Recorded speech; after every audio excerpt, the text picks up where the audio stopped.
Buenas noches, señores y señores. Bienvenidos al desarrollo de la presente clase correspondientes al área de ciencias sociales. Bienvenidos. Un gusto poderles saludar a cada uno de ustedes. Bienvenidos al desarrollo de la presente clase.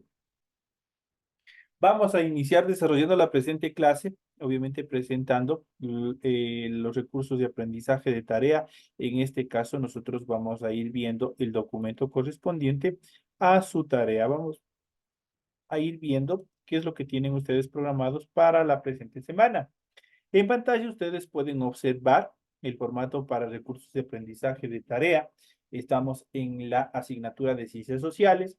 Estamos en la unidad número 3, América Latina hasta los años 50 del siglo pasado. Vamos a ver el tema número 2, que obviamente contiene los siguientes temas: inicio del siglo, la Revolución Mexicana y el populismo son los temas que corresponden al tema número 2, correspondientes a esta semana. Tienen ustedes el tipo de tarea, tienen el objetivo de tarea y a continuación tienen las instrucciones. Recuerden que el trabajo es individual.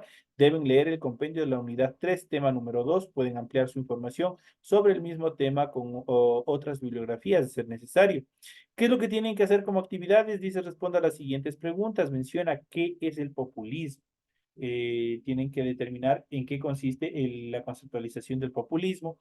La siguiente dice, menciona por qué se dice que Ecuador es fundador de la Organización de Naciones Unidas, en sus siglas ONU. Tienen que dar igual contestación. La siguiente dice, ¿cuál fue la evolución del socialismo latinoamericano? Y por último, a inicios del siglo XX, América Latina enfrentaba importantes cambios. Menciona cuáles fueron estos cambios. Tienen que enumerar cuáles fueron los cambios que se desarrollaron en América Latina durante el siglo XX. Tienen que ir mencionando, son algunos, son bastantes. Tienen que ir consultando, tienen que ir viendo para poder desarrollar ese cuarto numeral. Recuerden que la entrega del trabajo es 100% escrito, tiene que ser claro, tiene que ser ordenado. De ser necesario, ustedes pueden utilizar combinaciones de colores, líneas, símbolos para ilustrar el contenido. La rotulación de la hoja es fundamental tal cual se le solicita aquí, igual tal como se le solicita. De esa manera, ustedes tienen que desarrollar la rotulación de la hoja, completando con todos sus datos, y a continuación de ese rotulado desarrollan su tarea. Es todo lo que ustedes tienen que hacer. En función del contenido de la tarea, ustedes tienen que, obviamente, revisar las recomendaciones, la rúbrica de calificaciones, y al final de todo este proceso tenemos la información para el desarrollo de los recursos de plataforma. Estamos en la unidad número 3 con el tema inicios del siglo, la Revolución Mexicana y el populismo, correspondientes a la semana 2 de fecha 6 de mayo del 2024. Esta tarea permite entregas desde el 6 de mayo, la fecha límite de entregas del 31 de mayo y la fecha de publicación de esta calificación será hasta el 5 de junio del 2024. Entonces tienen, ya saben, el tiempo perentorio que ustedes tienen para entregar esta tarea. Tienen todo un tiempo cómodo todavía para proceder a entregar la tarea que se ha programado para que ustedes obviamente desarrollen en esta semana de actividades. Una vez que se les ha indicado cómo es lo que tienen que hacer su tarea, cuáles son las características, cuál es el contenido a desarrollar en las tareas, vamos a iniciar con el proceso de explicación del material que ustedes tienen en su aula virtual. Vamos a ver, y ustedes vamos a iniciar con este tema fundamental que es América Latina hasta los años 50 del siglo pasado. Vamos a ver qué pasó en los años 50, cuáles fueron las características primordiales de este proceso. Y vamos a ver inicios del siglo. A inicios del siglo XX, América Latina enfrentaba importantes cambios. Los países se habían insertado definitivamente en el sistema mundial y estaban dedicados a producir y exportar materias primas tan tales como alimentos y también como metales, y a importar manufacturas de los países industrializados que hicieron fuertes inversiones en minas, ferrocarriles, transporte y comunicación en Latinoamérica, especialmente en Argentina y Brasil. También las deudas de los países crecieron. De este modo se volvieron más dependientes del sistema capitalista mundial. Este proceso, obviamente, el sistema de producción de los países latinoamericanos Obviamente por eso nosotros nos consideraron como países tercermundistas, justamente ¿por qué? Porque obviamente nosotros al ser considerados países pobres, países con una calidad de educación inferior, prácticamente nos quedamos dentro del sistema de producción como productores de materia prima. Nosotros abastecíamos de materia prima, o hasta la actualidad también abastecemos de materia prima para los países totalmente industrializados. Ellos lo transforman en las fábricas, la materia prima, y nos vuelven a vender a nosotros como productos elaborados. En la actualidad, mucho se compra de manera voluntaria, pero en aquel entonces la compra era de manera obligatoria. Sí, obviamente como país exportador de materia prima, nosotros estábamos en la obligación de adquirir los productos manufacturados. Y obviamente esos productos manufacturados ya eran con un valor sumamente alto a relación de la materia prima que salió en primer lugar. Entonces eso continuó generando problemas, esto continuó generando dificultades en cuanto al desarrollo económico de la población. Otro de los aspectos bastante negativos es la inversión, entre comillas, que hicieron los países capitalistas, los países desarrollados en el continente latinoamericano, porque prácticamente eso generó un endeudamiento y ese endeudamiento obviamente se transformó en lo que nosotros le conocemos como la deuda externa. Y esta deuda externa, ¿a quién nos aplica? Es a cada uno de nosotros, a cada uno de las personas de la población, pues ellos, o en este caso, son quienes o nosotros somos quienes al final pagamos los impuestos que son obviamente redireccionados a la cancelación de este préstamo internacional conocido como deuda externa.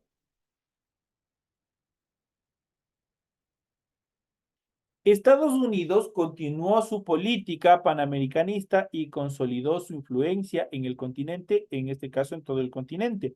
En la guerra con España durante el año 1898 le quitó Puerto Rico, intervino en la independencia de Cuba y mantuvo una presencia determinante en este país. En los años siguientes los norteamericanos realizaron actos de intervención y aventuras militares en América Latina, como la ocupación de Nicaragua. Las relaciones entre los países latinoamericanos, en cambio, disminuyeron y en algunos casos se reactivaron disputas territoriales y recelos regionales. Dentro de estas características fundamentales, podemos mencionar el, los Estados Unidos ha sido siempre un país hegemónico, el cual ha sido intervencionista. Dicho de otras palabras, le encanta meter las narices en problemas ajenos, justamente con una característica de pacificador, de buscar la paz, entre comillas, pero ellos buscan otras características, buscan otros intereses. Entonces, prácticamente ellos, ¿qué hicieron? Los Estados Unidos siempre han estado interviniendo, los Estados Unidos siempre han estado, obviamente, desarrollando actividades, especialmente militares, en países latinoamericanos. Y dentro de este proceso, nosotros en América Latina existe una etapa negra de la historia a nivel de todo el continente latinoamericano, que fue el famoso Plan Cóndor, en el cual prácticamente se instauraron dictaduras militares en todo el territorio latinoamericano, justamente con el objetivo de que no avanzaran las ideologías de izquierda o lo que conocemos en la actualidad como el socialismo. Entonces también fue parte de estos procesos que se desarrollaban.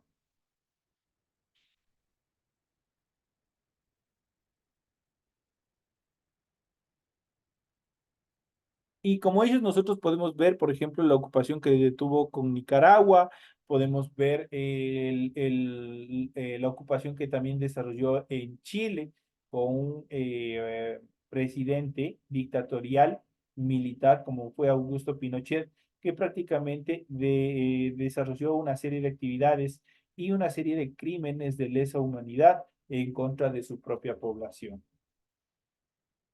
Bajo el predominio de los exportadores aliados al capital extranjero, en los países latinoamericanos se dieron cambios sociales notables, entre ellos el desarrollo de grupos populares que cuestionaban el poder de las oligarquías. A inicios del siglo habían comenzado a crearse asociaciones obreras y sindicatos. Avanzaron las reformas de la corte liberal y surgieron nuevas posturas políticas como el radicalismo. Entonces ya fueron también cambiando, fueron evolucionando las formas de pensar. Dentro de estos procesos revolucionarios de la población, nosotros podemos ver una de las más grandes, como fue la Revolución Mexicana.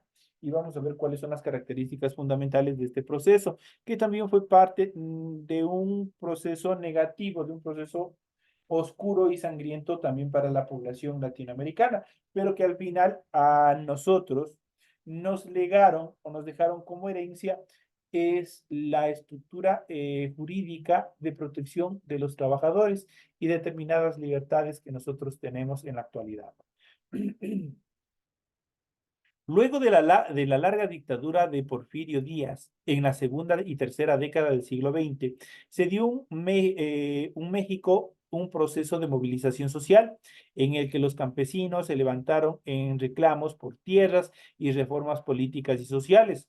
Fue una larga etapa en la cual los grupos oligárquicos enfrentaron la insurgencia de grupos populares y también de medios. La Revolución Mexicana sacudió a ese país y tuvo gran influencia en todo el continente, todo este tipo de manifestaciones. De manera especial en los movimientos agrarios e iniciales organizaciones sociales que se iban formando en cada uno de los territorios. Se levantaron poderosos ejércitos regionales. El más radical líder de la revolución, en este caso de México, fue Emiliano Zapata, y el más popular, el que todo el mundo conoce en las películas y se los menciona, como fue Pancho Villa. En los años 30, la revolución llega a su fin y se consolidó en el poder el Partido Revolucionario Industrial PRI en sus siglas, que gobernó ininterrumpidamente México hasta finales del siglo. Eso en cuanto a las revoluciones que se fueron dando también de determinadas estructuras sociales dentro del territorio mexicano y que sirvieron como base fundamental para la formación y la conformación de, obviamente, de sindicatos, de agrupaciones obreras, y también que se reconozca leyes, legislaciones que protegieran a los trabajadores y en general a las sociedades más desprotegidas. En cuanto al socialismo latinoamericano, con el crecimiento de los trabajadores de las clases medias, surgieron en América Latina ideas y movimientos de izquierda que propugnaban la justicia social y también la revolución. Entre inicios del siglo y los años 30 se fundaron partidos socialistas en toda la región. En la mayoría de países, la izquierda socialista tuvo mucha influencia en la agitación social, en la cultura y en la educación. Se destacaron muchas ideologías, entre ellos el pensamiento de José Carlos Mariátegui. La izquierda fue apoyada desde el exterior por el movimiento comunista, cuyo centro era hasta el entonces la Unión de Repúblicas Socialistas Soviéticas, en sus siglas la URSS. Fue así como aparecieron dos tendencias. Por un lado, los partidos socialistas, que mantuvieron principios revolucionarios asentados en la historia de la identidad de los países sin depender de organizaciones externas, y los partidos comunistas vinculados a la Unión de Repúblicas Socialistas Soviéticas y a la organización internacional dirigidas, en este caso, por Stalin.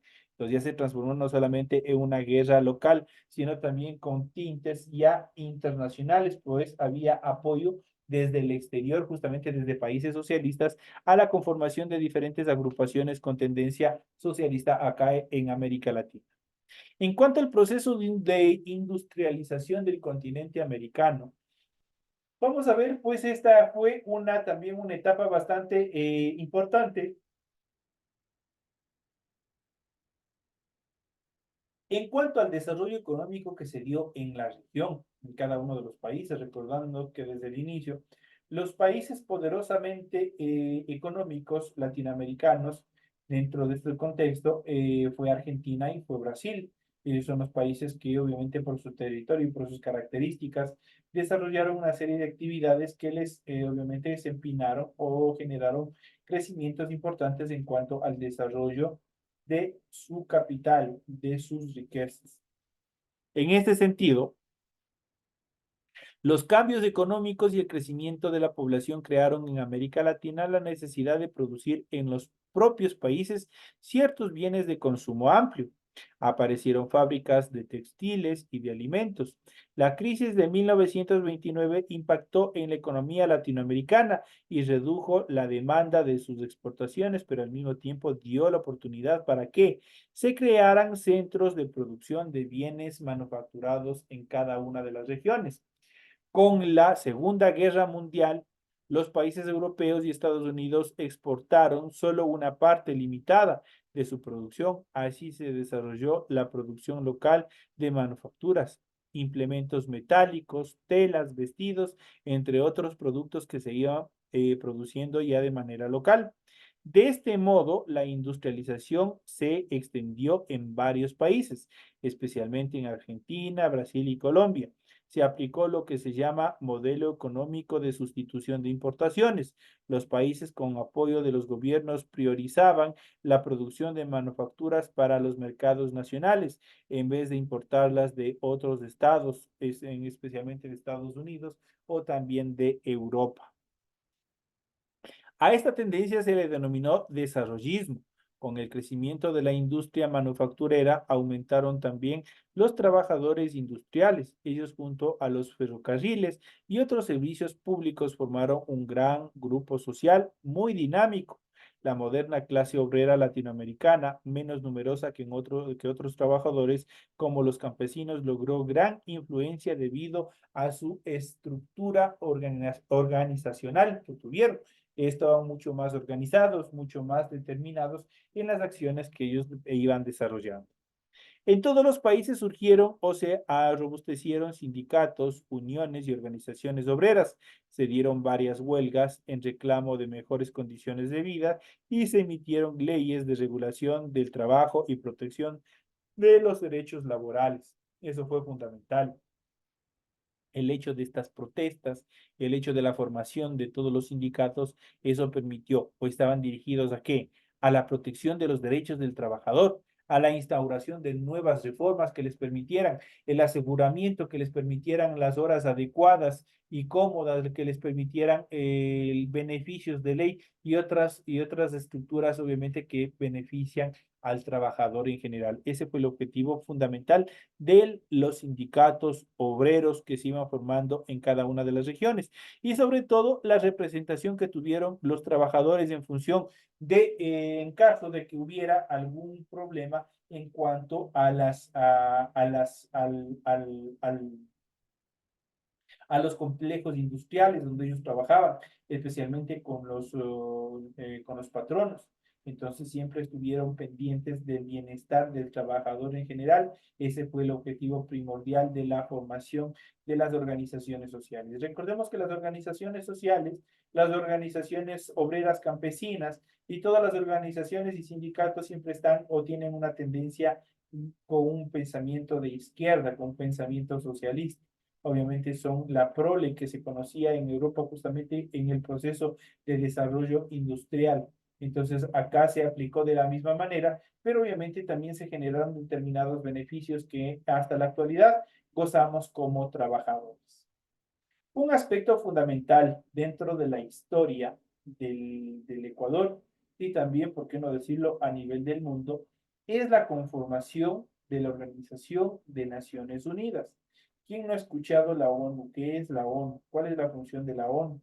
Nosotros vamos a ver en este extracto, vamos a ver un poco en cuanto a por qué se le considera que Ecuador es fundador de la Organización de Naciones Unidas.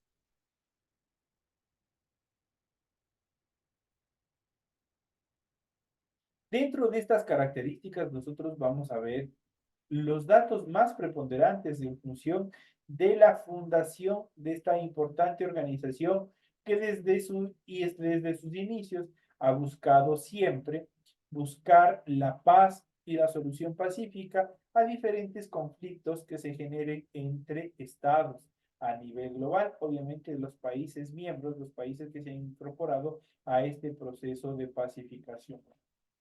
En este sentido, nuestro país fue uno de los 51 países que fundaron la Organización de Naciones Unidas. De esta manera, el Ecuador dio un testimonio de su vocación por la unidad de los pueblos y la búsqueda de la paz en todo el mundo. El nuestro es un país pequeño, que sabe que su fuerza no son las armas o el gran poder económico. Por ello se apega a los principios de respeto entre los estados, la solución pacífica de los conflictos y el apoyo mutuo para el desarrollo económico y social de cada uno de los países miembros. Cuando se fundó la ONU, perdón, los países de América Latina tenían gran peso, pues eran un bloque mayoritario de un tercio de sus miembros. Con el tiempo han ingresado muchos países y a la presencia latinoamericana obviamente es menor, pero sigue siendo importante dentro de este grupo de organización que obviamente tiene una característica bastante relevante a nivel global. ¿Dónde se encuentra ubicado la sede principal de la Organización de Naciones Unidas? Se encuentra ubicada en Nueva York. Ahí se encuentra la sede, donde ustedes pueden observar en esta imagen. Ahí se encuentra la sede en Nueva York de la Organización de Naciones Unidas.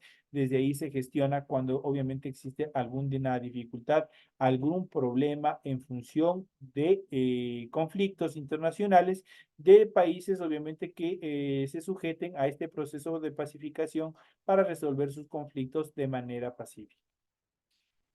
Dentro de estos procesos de evolución en América Latina, no solo se evolucionó desde el punto de vista económico, desde el punto de vista industrial, muchos de los países también tuvieron grandes reveses en función de sus estructuras políticas. Dentro de este proceso aparece una figura, un pensamiento político, al cual se le determinó como el populismo. Como su nombre lo indica, empíricamente, si nosotros analizamos qué significa el populismo, prácticamente se orienta a ser popular, a generar ese levantamiento de masas a través de qué? A través de las actividades, a través del discurso, el cual obviamente genere este estímulo en cada uno de los sujetos y obviamente genere un respaldo en función de determinadas actividades de carácter político, 100% de carácter político. En medio de la agitación y la protesta social, surgieron también otros movimientos políticos en América Latina. Los partidos y organizaciones populistas alcanzaron gran presencia en varios países y llegaron incluso a gobernar, como fue el caso del peronismo o justicialismo en Argentina, donde Juan Perón fue mandatario entre los años 40 y los años 50, aunque llegó al poder mucho después. Ya desde los años 30, el APRA del Perú, fundado por Víctor Raúl Haya de la Torre, fue un movimiento populista muy poderoso e influyente en toda Latinoamérica. Los populismos impulsaron propuestas desarrollistas como la industrialización para sustituir importaciones, el robustecimiento del Estado y también un apoyo fuerte a los grupos capitalistas privados. No solamente es bueno, es positivo este proceso, hay que tener un poco de cuidado por pues esta última parte, sobre todo este proceso que respalda al capitalista privado, busca también en la privatización de determinados servicios del Estado y el desplazamiento del Estado. Por ende, el populismo al 100% no es bueno.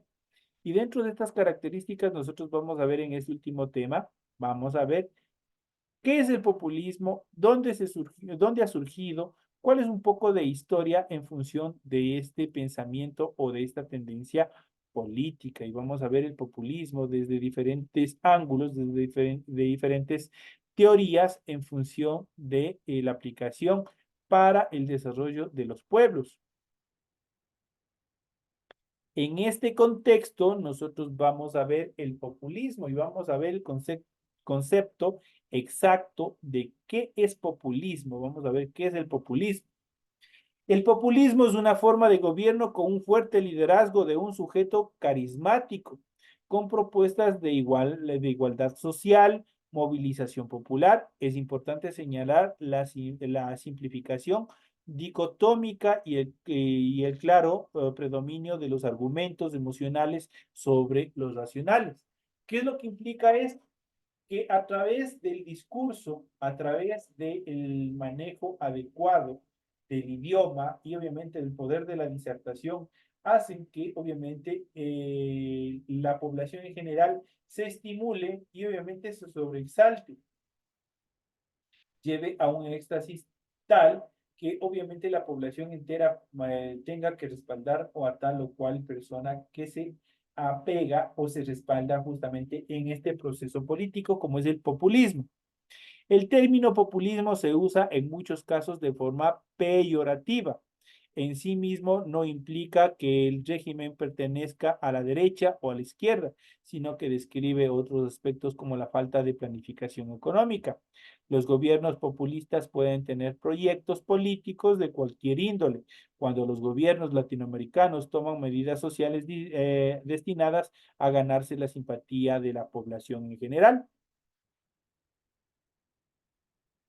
Se los tilda de populistas. Una de las críticas al populismo señala el carácter universalizador del término. Entonces, no hay una determinación precisa. En cuanto a la historia del populismo, es correcto decir que el populismo surgió en el siglo XIX, simultáneamente con territorios rusos y estadounidenses. A lo largo de la historia, tanto los sectores comunistas como los socialistas han llamado populistas a los gobiernos de países que no pretendían derribar el capitalismo, sino que eran funcionales a ese sistema económico. Eso quiere decir que respaldan al capitalismo.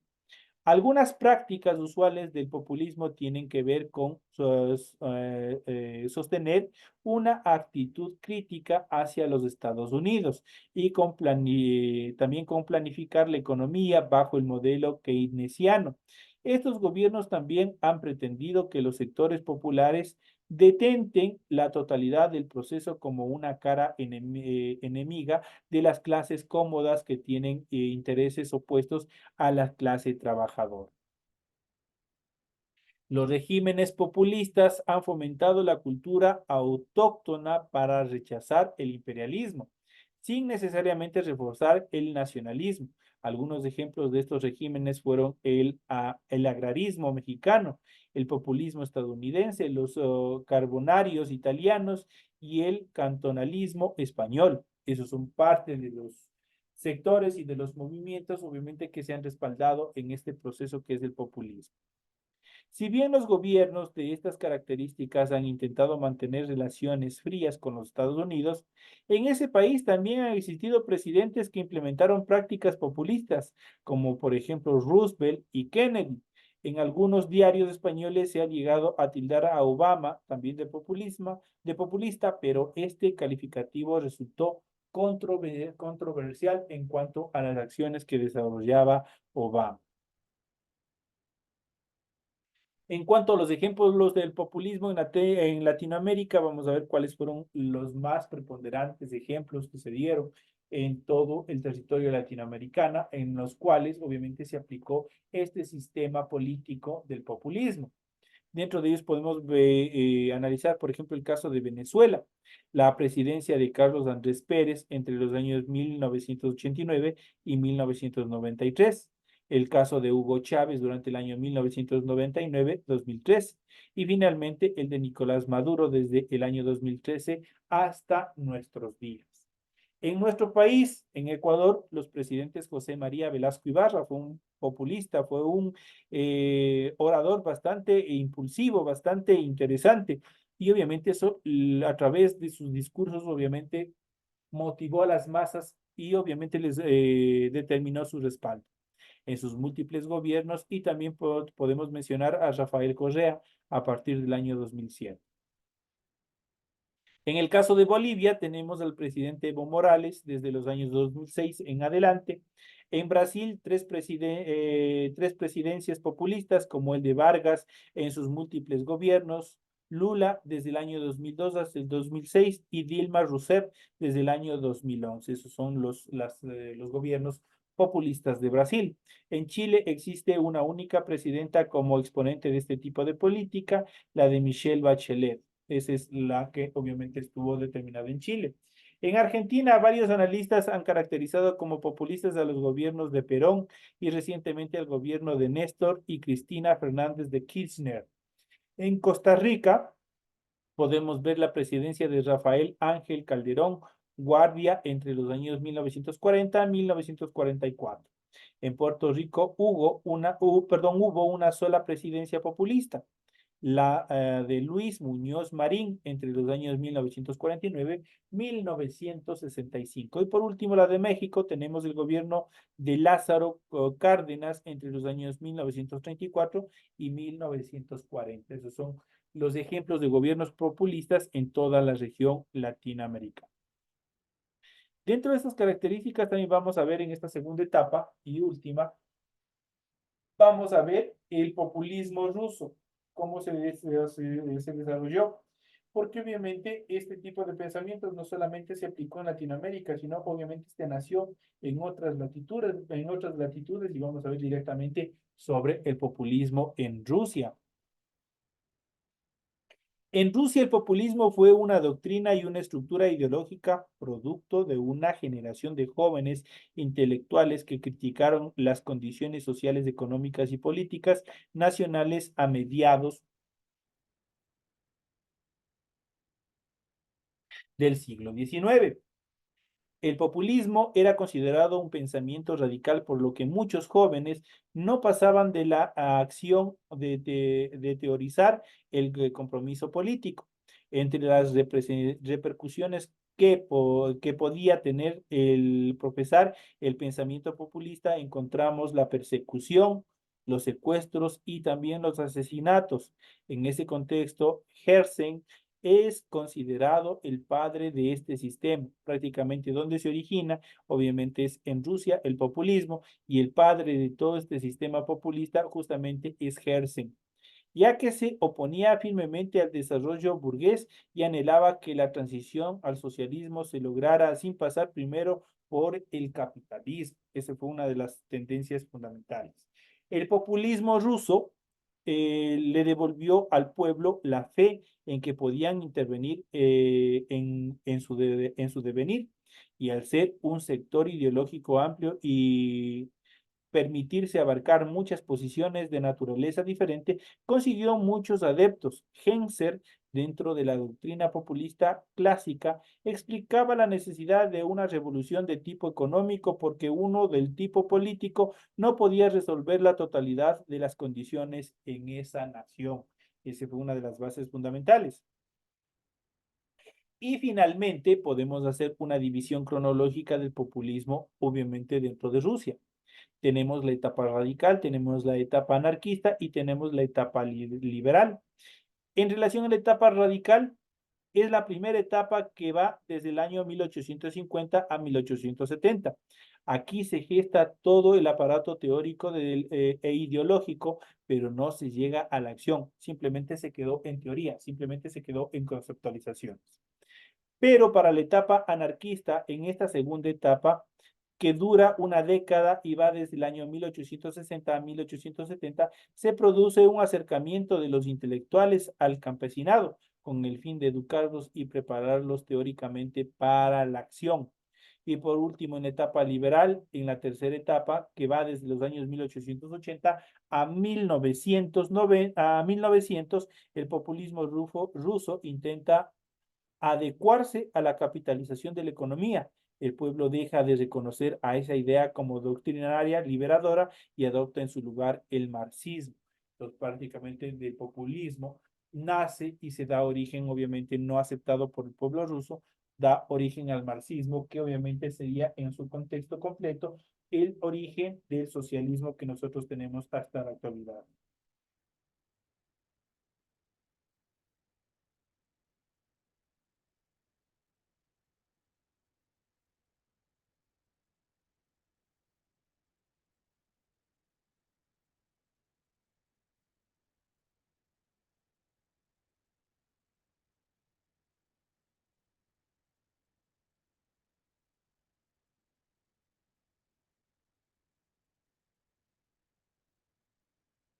Entonces, esas eran las características fundamentales en cuanto a un proceso histórico también que nosotros hemos podido desarrollar, hemos podido analizar en cuanto al origen del populismo, los ejemplos en Latinoamérica del populismo y también la historia y la conceptualización de esta teoría, de esta postura política que también fue importante dentro del devenir social y cultural de todos los pueblos. De esta parte, señoras y señores, llegamos ya al final de la presente clase.